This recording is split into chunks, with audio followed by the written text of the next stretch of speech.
Hello guys. तो आज हम लोग एक डिजीज के बारे में पढ़ेंगे जिसका नाम है leprosy. so it's also known as Hansen disease. Okay, since it is discovered, this disease was discovered by Hansen in 1873. Let's start. What is leprosy? So leprosy क्या है? Leprosy is generally a bacterial infection. Okay, and it is caused by an obligate intracellular bacteria. Okay, अब obligate intracellular bacteria क्या होता है? ऐसा bacteria, okay, ऐसा micro organism जिसको एक यूकोरियोटिक होस्ट जरूरी होता है सर्वाइव एंड रिप्लिकेट करने में। ओके, बिना यूकेरियोटिक होस्ट के, बिना यूकेरियोटिक ऑर्गेनिज्म के ये बैक्टीरिया सर्वाइव नहीं कर पाएगा। तो उसका मतलब ये बैक्टीरिया किसी और के किसी और ऑर्गेनिज्म के सेल में जाकर ही क्या कर पाएगा? सर्वाइव एंड रिप्लिकेट कर पाएगा। Let's see what is the positive organism for this leprosy. तो लेप्रोसी किस किस ऑर्गेनिज्म के वजह से होता है? तो generally there are two organism which causes leprosy. तो first one is your mycobacterium leprae and second one is your mycobacterium lepromatosis. Okay, तो ये दो ऑर्गेनिज्म के वजह से ही क्या होता है? हमारा लेप्रोसी कोज होता है। Okay, now let's see the transmission, ये कैसे फैलता है। तो first is your nasal secretion and another one is your skin lesions. Okay, so due to nasal secretion and skin lesion it can transfer from one person to another person. Okay, and leprosy ये एक छुआछूत वाला बीमारी नहीं कहा जा सकता है इसको, क्योंकि अगर आप मान लो जैसे कि कोविड है, कोविड में क्या होता है? आपको अगर जैसे कि WHO ने गाइडलाइन दिया हुआ है 5 मिनट तक अगर आप 6 फीट से कमती दूरी में हैं तो आपको चांस है कि आपको भी कोविड हो जाएगा उस आदमी से। लेकिन इस लेप्रोसी के केस में ऐसा नहीं है। ओके, तो लेप्रोसी तभी होगा जब आप कंटिन्यूअसली वो आदमी के साथ में हैं, कंटिन्यूअसली वो आदमी के साथ में बहुत दिन से है, जैसा कि मान लो 6 महीना या 7 महीना से आप उसी एक ही साथ में रहते हो आदमी के साथ में, तब जाकर आपको लेप्रोसी होने का चांस है। ऐसा नहीं कि एक ही दिन में लेप्रोसी हो जाएगा, आप बैठकर साथ में खाना खाओ या कुछ भी हो, ऐसा नहीं होता है। लेप्रोसी ऐसे लेप्रोसी आपको कोज नहीं होगा। Okay, now generally it is cause by nasal secretion and skin lesion. Skin lesion means घाव, घाव ऐसा घाव जहाँ से आपको पानी निकलता हो। ओके, और नेसल सेक्रेशन, नेसल सेक्रेशन मीन्स जब आप खांसते हो तो ड्रॉपलेट्स गिरता है। Okay, and some mucus if you take out from your nasal root. So this may cause this type of things will cause leprosy. Next is when you are in close contact or when you are in direct contact with armadillos. तो armadillos क्या है? ये एक mammal है, okay, जिसके sharp clause होते हैं और ये जमीन को क्या करता है? डिग करते हैं उस क्लॉज से। और ये देखने में बहुत ही छोटा होता है लेकिन ये बहुत ही फास्ट मूव करता है। ओके, तो ये दिखने में इस तरीका का आपको दिखने को मिलेगा। Next is signs and symptoms. तो जनरली साइंस एंड जो सिम्टम्स होता है लेप्रोसी का, तो generally they are found in your skin and nerves and your mucous membrane. Okay, तो ये तीन जगह में आपको साइंस एंड सिम्टम्स आपको देखने को मिलेंगे। तो let's discuss one by one. So what are the signs and symptoms which is found in the skin?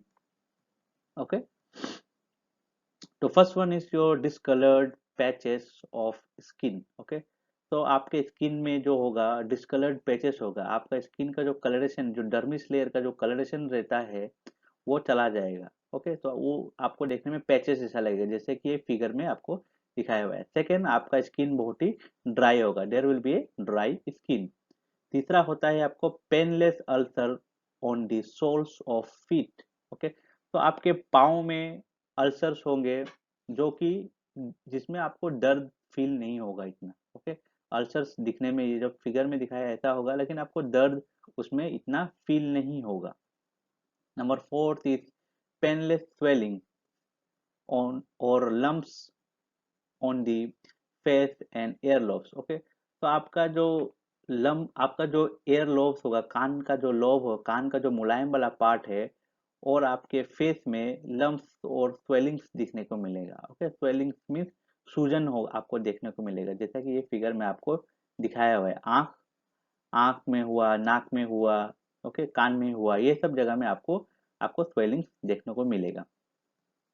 Number 5, loss of eyebrows and eyelashes. अब एडवांस जब ज़्यादा क्रोनिक हो जाता है ये डिजीज, तो उस पर्सन जो पर्सन को लेप्रोसी हुआ है उसका आईब्रोज और आईलैशेस में भी क्या होता है, आईब्रोज और आईलैशेस भी उसका धीरे धीरे जाने लगता है। Okay, there will be loss of eyebrows and eyelashes.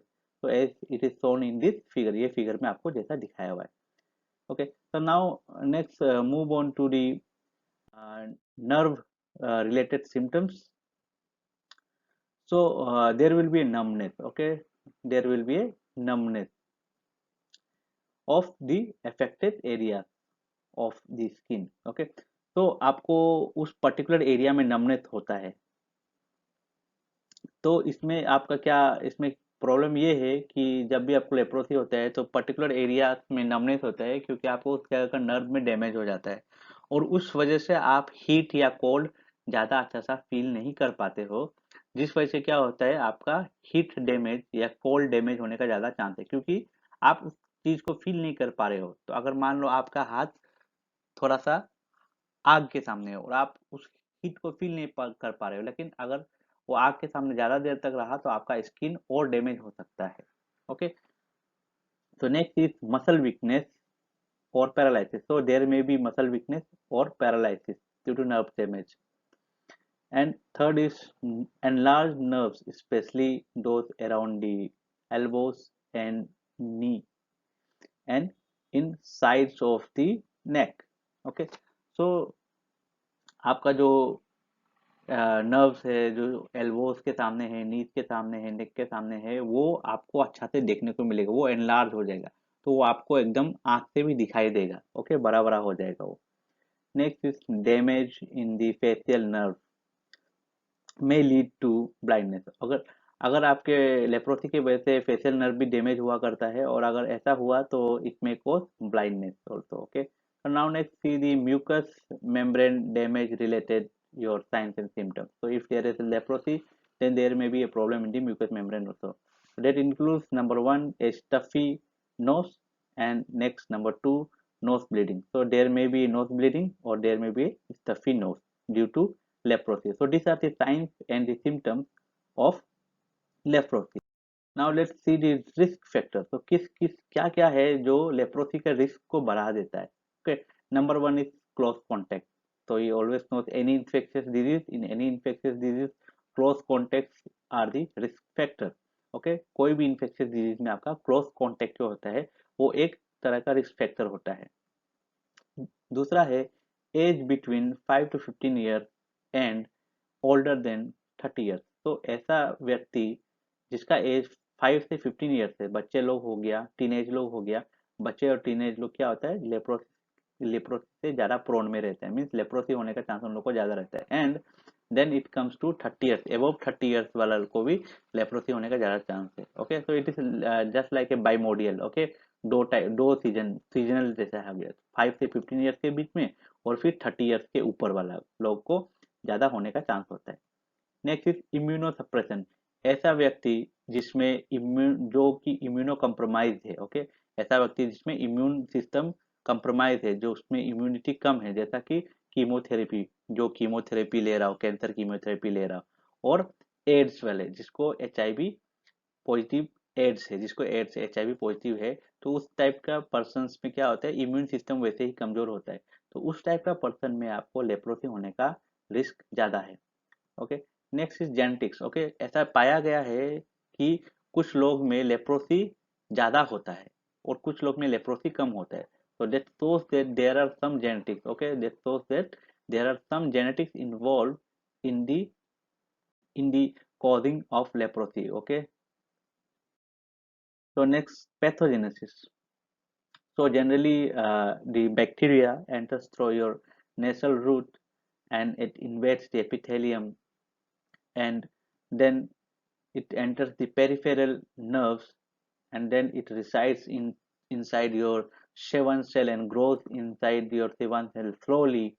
Okay, approximately 12 approximately takes 12.5 days to multiply, and generally ये जो तुम्हारा बैक्टीरिया है, they prefer the colder areas. Okay, so this bacteria prefer the colder area. Okay, ये colder area में इसका growth ज़्यादा अच्छा से होता है, ठंडे जगह, थोड़ा सा हल्का ठंडा जगह में इसका ग्रोथ अच्छा से होता है। तो this growth most efficiently at 27 to 33 degree Celsius. तो that is a interesting thing यहाँ पे। ओके, क्योंकि इसका ग्रोथ एफिशिएंट है 27 से 33 डिग्री सेल्सियस में, तो therefore leprosy affects coolest part of the body like your skin, eyes, nose and mucous membrane of the respiratory tract। Okay, तो ये जितना भी जगह है, स्किन हो गया, आइस हो गया, नोज हो गया, म्यूकस मेम्ब्रेन, रेस्पिरेटरी ट्रैक हो गया, ये सब में क्या होता है तुम्हारा, ठंडा ज्यादा रहता है, क्योंकि इस एरिया में हवा का सर्कुलेशन ज्यादा होता है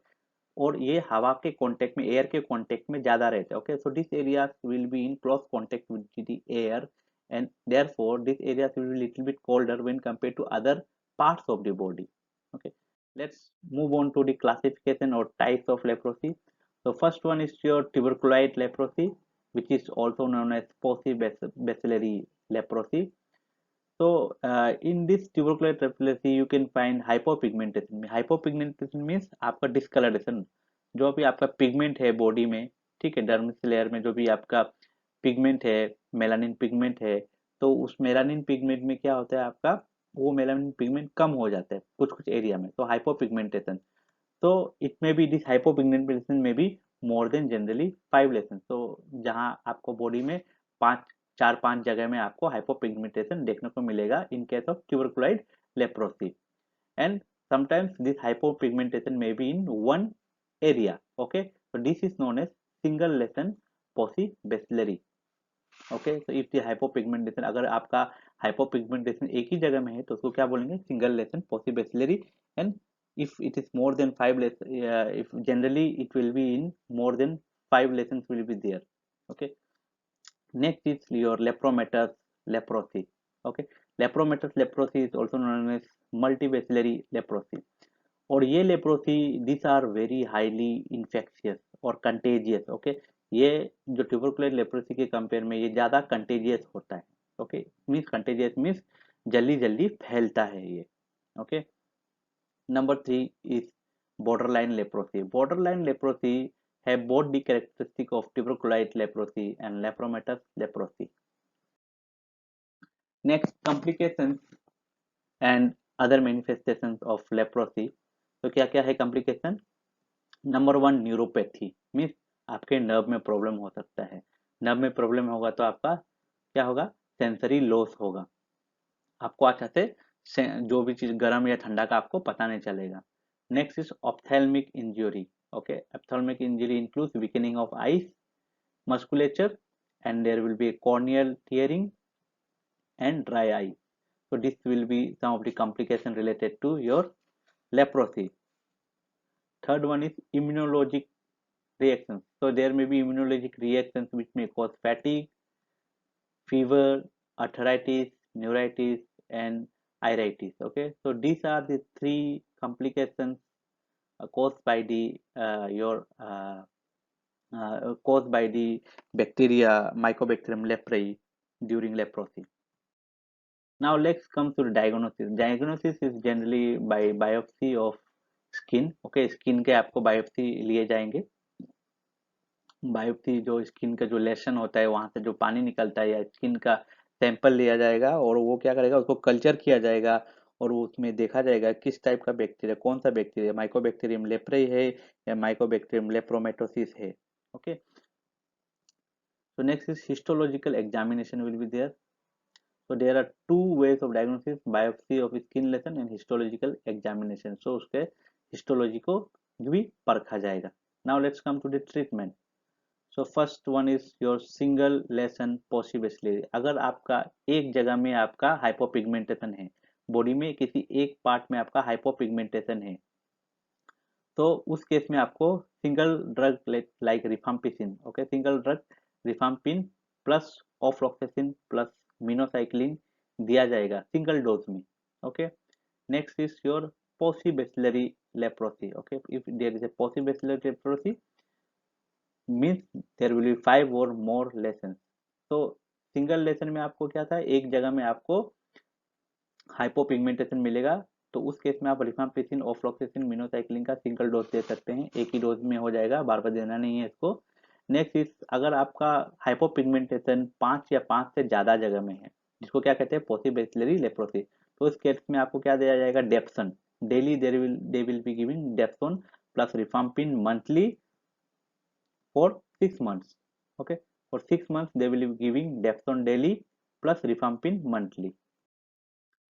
Number third is multibacillary leprosy. So in this case you will be given Dapsone daily plus your Rifampin monthly plus your clofazimine monthly. This will be given for 12 months. Okay, so 12 महीना दिया जाएगा इसको। क्या क्या दिया जाएगा, डेप्सन दिया जाएगा, रिफाम्पिन एंड क्लोफेजिमाइन, ये तीनों कॉम्बिनेशन आपको 12 महीना दिया जाएगा। डेप्सन डेली देंगे आपको, रिफाम्पिन मंथ में एक बार और क्लोफेजिमाइन भी मंथ में एक बार, प्लस आपको एडिशनली 12 महीने के बाद लो डोज ऑफ क्लोफेजिमाइन डेली आपको लेना पड़ेगा for next 12 months. Okay, so these are all about the leprosy. So I hope you like the videos. So please make notes out of this video. So make pause, and wherever you want to require notes, please pause the video and make notes. Okay, thank you very much.